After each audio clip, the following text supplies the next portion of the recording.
O Trovejar do Silêncio, Joel Goldsmith. Joel Goldsmith, 1892 a 1964, foi um dos mais célebres e respeitados curadores espirituais norte-americanos. Sua mensagem, fundamentada nos ensinamentos do Velho e do Novo Testamento, está em perfeita harmonia com as modernas conquistas da psicologia e das psicoterapias do Ocidente e do Oriente. O Trovejar do Silêncio, um caminho para a consciência espiritual, trata da revelação espiritual.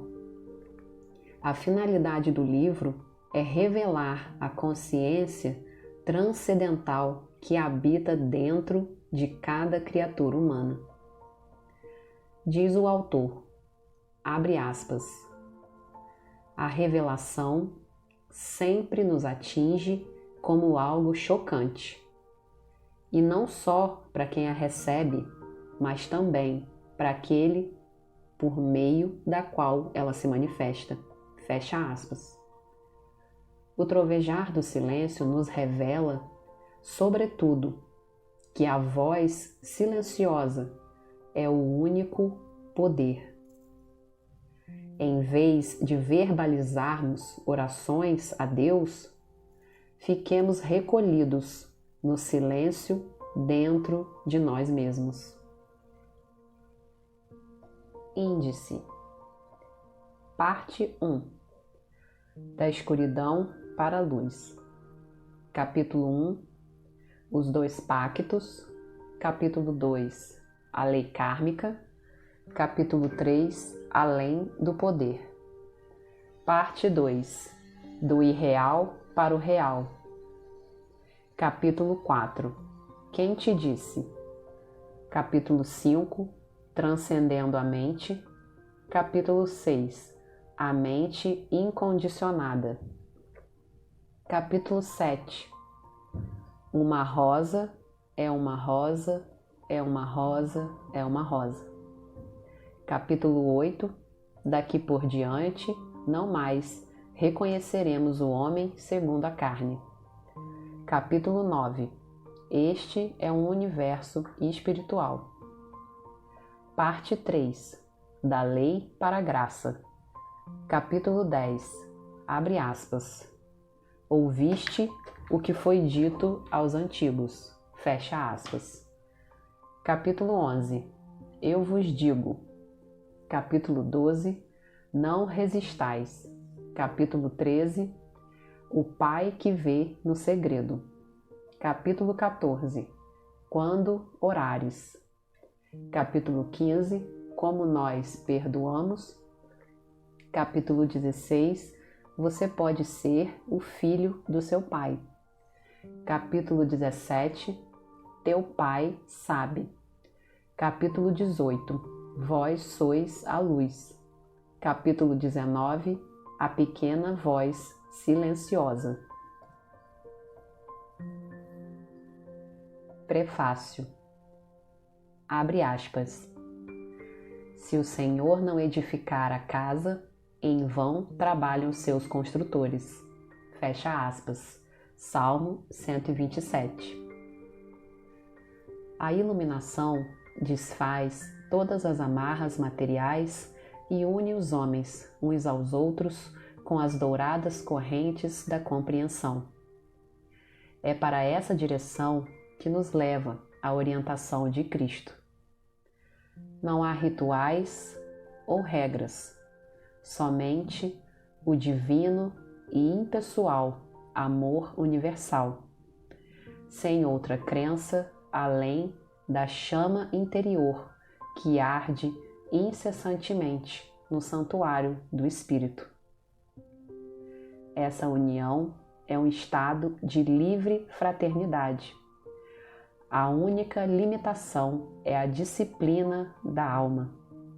E assim, conhecemos a liberdade sem licenciosidade. Somos um universo coeso, sem limites físicos, num serviço divino a Deus, sem cerimonial ou credos. O iluminado caminha sem medo, pela graça, de O Caminho do Infinito. Introdução.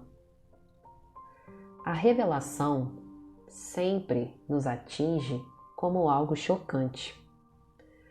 E não só para quem a recebe, mas também para aquele por meio da qual ela se manifesta. É próprio da revelação chocar e assustar, pois ao defrontarmos com nossas crenças mais caras, nós nos conscientizamos de quanto nossa mente foi condicionada pelas teorias e opiniões do pensamento corrente da humanidade. E de repente, percebemos as dimensões da nossa escuridão. Até não muito tempo atrás, a maioria das pessoas dava um sentido completamente materialista à sua vida, acreditando que as únicas coisas reais fossem as materiais e que o único poder verdadeiro fosse a força física. Foi então introduzida a ideia de um mundo mental e de um poder mental, e essa ideia invadiu tanto as consciências que o foco da atenção foi deslocado do mundo material para o mundo mental. Não tendo tido a revelação, eu também quis viver a minha vida nesse mundo da mente, sem nunca perceber que este é tão ilusório quanto o mundo do poder material. Mas um dia recebi a mensagem de que a mente não é poder e de que o pensamento não é poder. Isso me chocou, pois eu já me havia adiantado bastante nos ensinamentos de que o reto pensar poderia resolver todos os meus problemas. Esse fato teve diversos desdobramentos e hoje, acostumado há muitos anos com tais revelações estarrecedoras e tendo tido o tempo necessário para que a mensagem permeasse a consciência, torno-a pública neste livro. Aqui você lerá coisas que poderão lhe soar familiares e talvez você reaja de imediato pensando, abre aspas, todo mundo sabia disso, fecha aspas. Mas posso lhe assegurar que se alguém reagir assim, é porque se trata de uma alma já dedicada ao caminho espiritual. De fato, como pude verificar em meus estudos da literatura espiritual mundial, as verdades expressas neste livro nunca foram completa ou claramente reveladas, embora constituam as bases absolutas da verdadeira vida espiritual.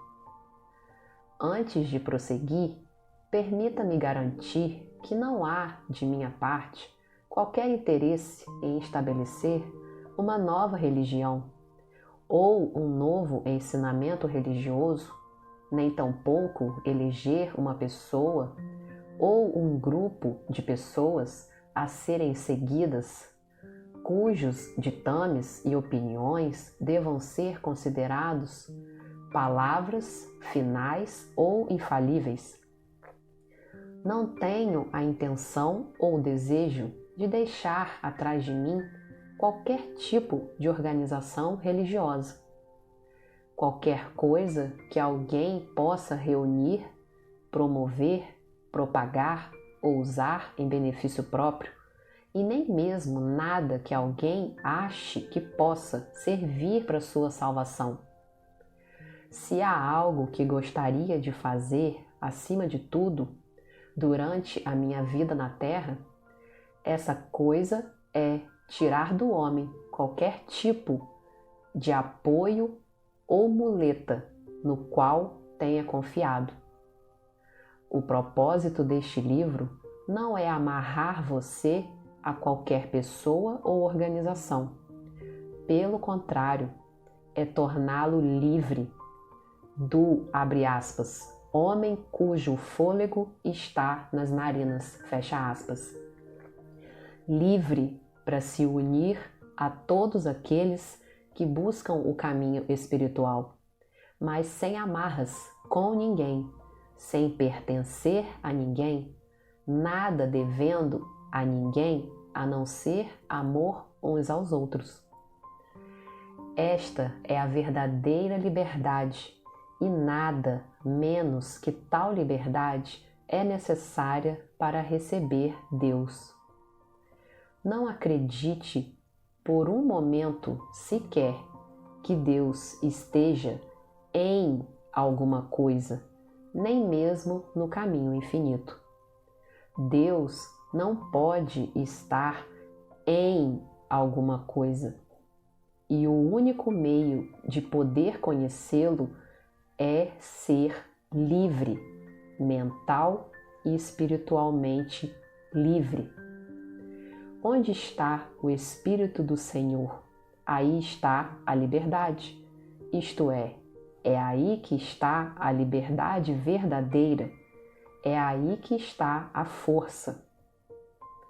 A única força está nisto, na união com Deus, e esta é a força infinita. A união com a diversidade humana muda com o instável e movediço mundo dos homens. Se nada mais tivéssemos aprendido durante tantos séculos de guerras, aprendemos o quanto é fugaz o poder. Todos os pactos que têm sido feitos, todos os tratados e acordos internacionais não têm sido duráveis. A única força real que existe está na união consciente com Deus e na percepção da verdadeira natureza do poder espiritual. Quando atingimos essa compreensão, um só homem unido a Deus torna-se preponderante. Um só indivíduo que tenha a compreensão espiritual da natureza de Deus torna-se um parâmetro de harmonia, saúde e abundância entre muitos milhares de pessoas em todo o mundo. E aí está a força, na união com Deus. Durante séculos, um país após o outro tem estado a buscar sua liberdade. Alguns pensaram, por algum tempo, ter encontrado a liberdade, mas depois se viram escravizados por algo ainda mais poderoso do que aquilo de que se libertaram. Não é possível se libertar de algo. É difícil de dizer, amargo na boca e mais ainda no coração. Há milhares de pessoas tentando se libertar de maridos ou esposas, pensando que quando a liberdade for obtida, seu quinhão de mundo será melhor. Por vezes, ao menos temporariamente, até melhora, mas mesmo assim, trata-se de uma solução humana, não permanente e real, pois ninguém pode libertar-se de. Libertar-se de algo é tornar-se apegado a outra coisa. Por isso não existe tal liberdade. A única liberdade real é a liberdade em Cristo. Sair de uma organização religiosa para se agregar a outra nada mais é que desaprovar uma certa não liberdade para se envolver em outra. Ora, isso não é liberdade alguma. Nem pode alguém encontrar a liberdade espiritual trocando de país, mesmo que melhore sua condição material, como sucedeu a milhões de imigrantes que vieram para o continente americano e tiveram seu bem-estar melhorado. Contudo, a mera mudança de local não significa necessariamente paz, felicidade, segurança ou seguridade, pois nada disso pode ser encontrado em bandeiras, países ou continentes. Nem mesmo se encontram na saúde e na riqueza, mas apenas na descoberta de Deus, que nos tira todo o medo de estarmos submetidos a circunstâncias ou condições.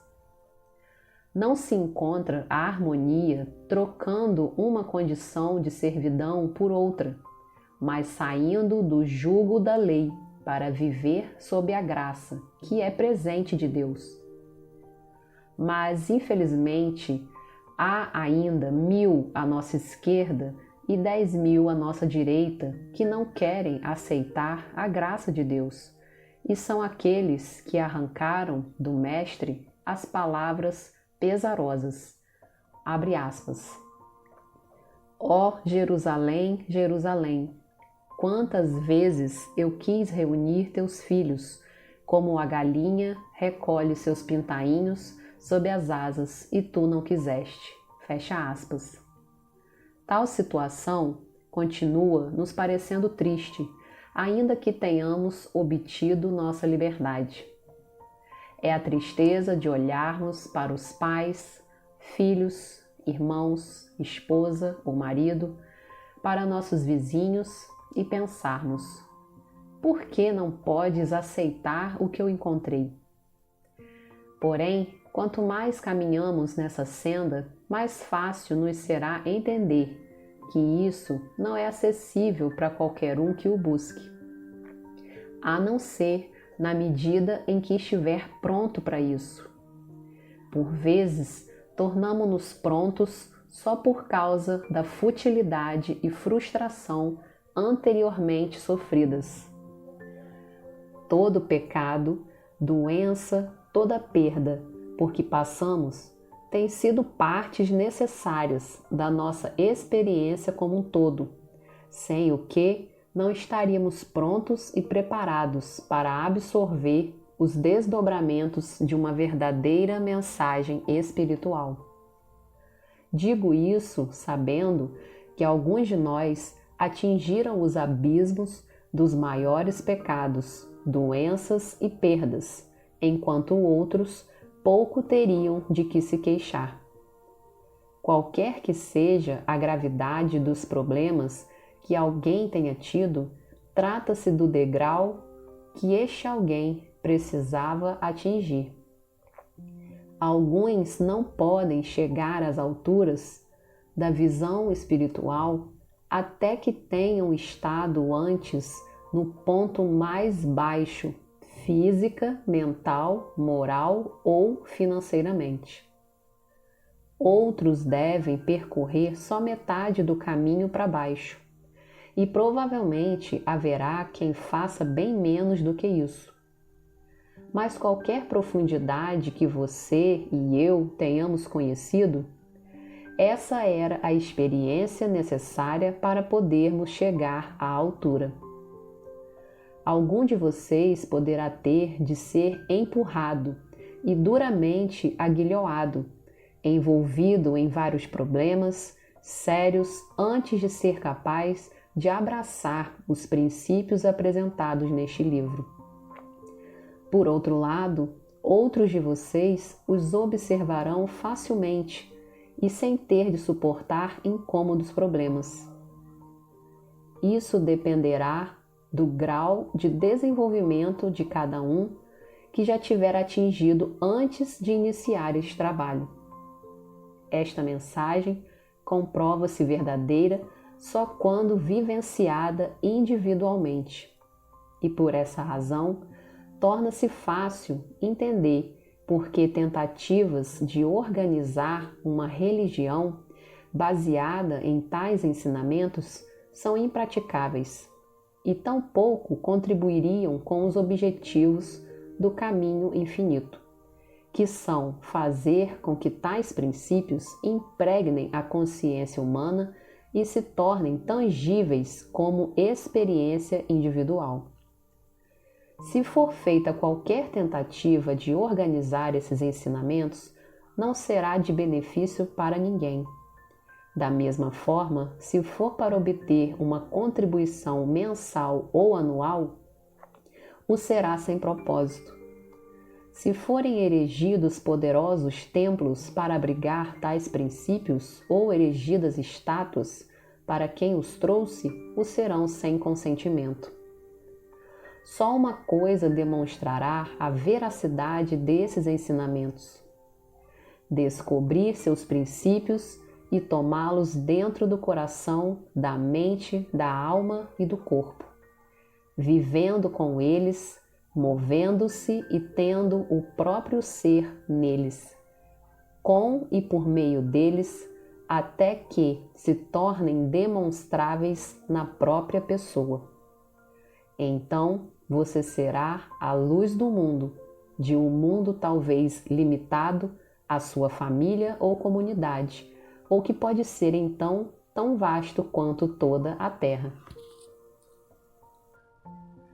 Duas pessoas não podem trilhar o mesmo caminho, não podem se envolver do mesmo modo. Tudo depende do seu grau de percepção. A mensagem inteira deste livro baseia-se no princípio da existência de uma graça interior que não atua por meio de poder físico ou mental. Tal graça, de que muitos ainda não têm consciência, atua apenas quando a fé em toda e qualquer coisa tiver sido abandonada. Aí incluído um Deus de quem a humanidade espera milagres e por quem a humanidade espera desde o princípio dos tempos. Ao longo da história do mundo, houve diversos conhecedores desses segredos, e cada um deles, de quem temos conhecimento, compartilhou-os com aqueles que se tornaram seus discípulos e seguidores. Em todos os casos, contudo, após uma ou duas gerações, os ensinamentos foram adulterados e seu verdadeiro espírito desapareceu da face da terra, só para ser revelado mais tarde para outros em um processo repetitivo. Diante desse fato, é natural que se pergunte qual seria a vantagem de ensiná-los de novo. Seria vantajoso viajar milhares de quilômetros, ano após ano, para levar tal mensagem ao mundo, sabendo que só uns poucos a receberão com proveito, para depois deixá-la novamente se perder? Minha resposta é que hoje as circunstâncias são diferentes. Todas as gerações passadas puderam olhar para frente, rumo à descoberta de um poder material sempre maior, e a cada geração foi descoberto algo mais poderoso. Hoje, porém, com o poder nuclear, o mundo está de fato se defrontando com os limites do poder. Pode alguém imaginar alguma coisa maior que o poder nuclear? Haverá alguma coisa além disso? Ou terá o mundo alcançado o fim da sua busca pelo poder? As verdades do silêncio do trovão podem ser encontradas no Novo Testamento. Os leitores, contudo, não devem esperar que a simples leitura os habilite a viver segundo os princípios revelados. Aqueles que não sentirem dentro de si um eco das palavras poderão dar-se por satisfeitos com uma leitura, mas as pessoas que sentirem vibrar as cordas profundas de sua alma na primeira leitura farão deste livro o seu companheiro constante, dia e noite, domingos e dias santos, até que o estado de consciência materialista comece a ceder e elas se rendam, de modo que a consciência transcendental lhes tome a mente, o corpo e o dia a dia de sua vida. Mais de 30 anos de experiência demonstraram, para além de qualquer dúvida, que essa mudança de consciência pode acontecer com qualquer pessoa que continue adotando com firmeza os preceitos dessa mensagem. Essa mudança pode ocorrer dentro do leitor antes que considere possível viver em consonância com o Sermão da Montanha.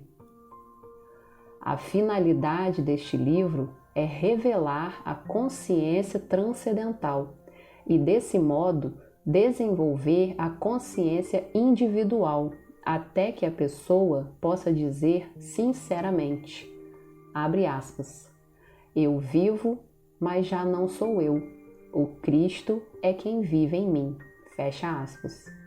Nosso propósito só pode ser alcançado morando, vivendo e tendo o próprio ser e estando continuamente no Verbo. Parte 1. Da escuridão para a luz. Capítulo 1. Os dois pactos. Abre aspas. Porque está escrito que Abraão teve 2 filhos, um da escrava e outro da livre.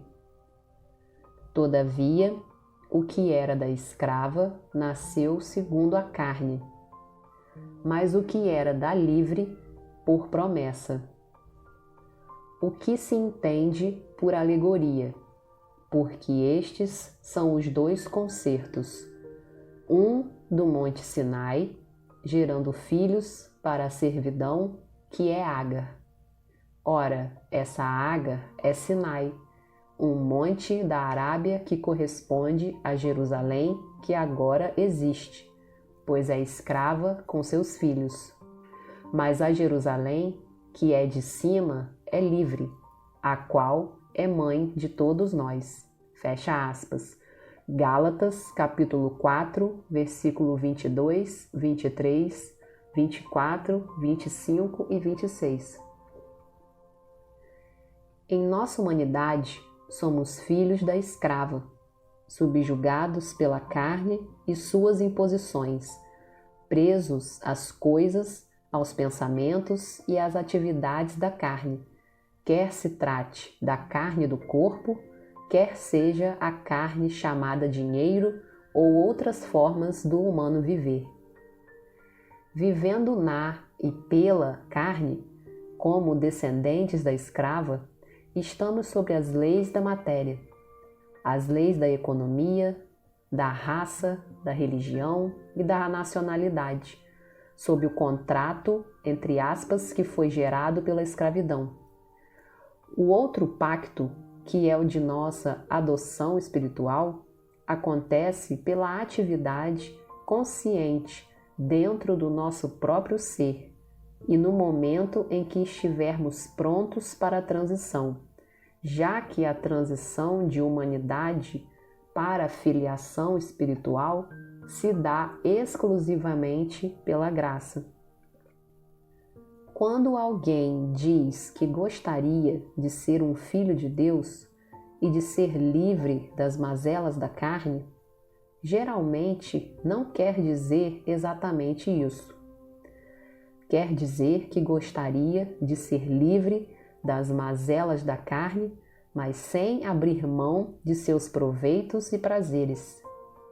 É por esta razão que, como seres humanos, não podemos escolher ser filhos de Deus. Mas dia virá, na consciência de cada um de nós, para alguns agora mesmo e para outros daqui a diversas existências, quando pela graça interior seremos capazes e desejosos não só de nos livrar dos desgostos da carne, mas também de seus proveitos e prazeres. Desejaremos nos familiarizar com a nossa identidade espiritual ou seidade, com essa nova criatura, outra que não a antiga, saudável e honrada, uma criatura nova, nascida do Espírito. Essa é a experiência da transição. Ser nascido pelo Espírito significa renascer por uma transformação da consciência. E esse renascimento pode ocorrer enquanto estamos neste plano de existência terrena, assim como pode ter lugar após termos deixado essa esfera. É bom lembrar que se não conseguirmos fazer a transição aqui, sempre haverá para nós uma oportunidade em outro momento, pois no reino de Deus não existe o tempo. Ali é sempre o agora, e o agora sempre nos apresenta com novas oportunidades. Esse momento é agora. Esse momento, esse agora, nos dá a oportunidade de abdicar de nossa humanidade para aceitar a divindade de nosso ser. Se, porém, isso estiver além de nossa capacidade imediata de fazê-lo neste momento, mais tarde descobriremos que também é agora. E neste novo agora estaremos de novo diante da oportunidade de aceitar ou não a divindade de nosso ser.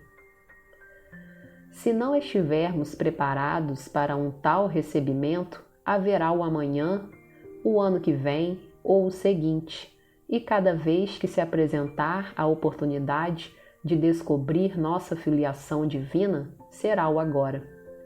Daqui a 100 anos, será agora para nós. Agora é sempre o momento de aceitar nossa divindade, embora para alguns possa ter ocorrido anos atrás e para outros possa acontecer daqui a anos. Quer ocorra neste exato momento, quer a qualquer outra hora, quando acontecerá, será agora. Cada um de nós terá de o defrontar a qualquer momento de qualquer dia da eternidade. E aqueles de nós que, por uma razão ou outra, forem incapazes de aceitar o convite de nossa liberdade neste momento particular, liberdade com que estaremos revestidos quando da aceitação do Cristo, tranquilamente terão uma nova oportunidade ao longo do tempo.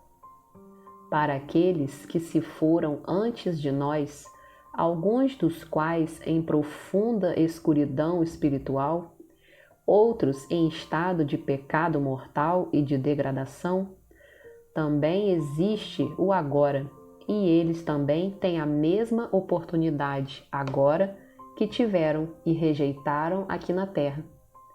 E agora podem ter desenvolvido uma maior capacidade de aceitação. O que significa aceitar a revelação espiritual em nossa experiência? Sem a compreensão do que seja a revelação espiritual, não podemos estar preparados para aceitá-la. Apesar de a maioria das pessoas afirmar acreditar em Deus, na verdade, muitas delas não acreditam. De fato, podem acreditar que há um Deus ou ter uma crença acerca de Deus, mas não têm fé, não têm percepção e nem convicção. Isso porque a natureza do escravo é estar ligado aos efeitos, ao amor, à adoração e ao temor de qualquer coisa que tenha forma, que tenha efeitos visíveis. Pode ser fisicamente saudável, de coração, fígado ou pulmões. Podem ter montanhas de dinheiro, investimentos ou imóveis. Porém, o amor, a devoção ou o medo de muitos seres humanos está sempre voltado para algo ou para alguém no reino do visual. O filho da escrava está ligado a algum pensamento, pessoa ou coisa, e é o que constitui a humanidade em sua quase totalidade. O novo contrato da nova criatura começa a valer quando descobrimos que eu e o Pai somos um. E tudo que o Pai tem é meu. Eu olho para uma única direção, a do infinito e invisível. Então, o que vem de dentro eu reparto gloriosamente com liberdade e júbilo. A transição para a filiação divina implica mudar a fé no que é visível para a fé no infinito invisível, no que jamais poderá ser visto, ouvido, saboreado, tocado, cheirado ou mesmo pensado e argumentado. Tem de ser uma fé em si mesma que não pede razões. Deve haver uma convicção avassaladora, condizente com essa fé, mesmo antes de se saber o que é, ou seja, um instinto profundo, uma intuição, uma graça interior. Não haverá sinais a seguir. Os sinais seguem aquele que crê. Quando a fé se instala, os sinais vêm. Se nos dedicarmos a qualquer sinal, qualquer coisa ou pensamento em que podemos nos apegar, então tal coisa ou pensamento será algo sobre o qual repousa nossa fé, em vez de estar no invisível que é Deus. É possível pensar e repensar na verdade, e até certo ponto isso é natural e certo. Porém, virá o momento em que o pensamento para, se faz um branco, quase um vazio, e então, nesse vazio, jorra a própria presença e força de Deus. Podemos atingir essa presença apenas estando despidos num momento de completo silêncio, quando todo o processo de pensamento estiver parado, quando nada tivermos para nos apoiar, nada em que fixarmos nossa felicidade e tivermos nos tornado estéreis e vazios. Esse é o momento em que percebemos que mesmo sem poder conhecê-lo, senti-lo ou pensá-lo, aí está uma presença invisível, um algo inatingível que todavia é atuante e que de dentro da própria invisibilidade manifestará tudo o que for necessário ao nosso desenvolvimento. Se acharmos que somos alguma coisa, erraremos gravemente. Apenas quando atingirmos a renúncia de nós mesmos é que a divina seidade de nosso próprio ser revelar-se-á. E o caminho é o silêncio. O silêncio não é ausência de som, mas um estado de consciência que nos torna capazes de refrear qualquer reação da mente ao que é visto ou ouvido. Por exemplo, podemos ver e reconhecer uma sombra na parede, uma figura assustadora, e não ter uma reação de medo, sabendo que é uma sombra.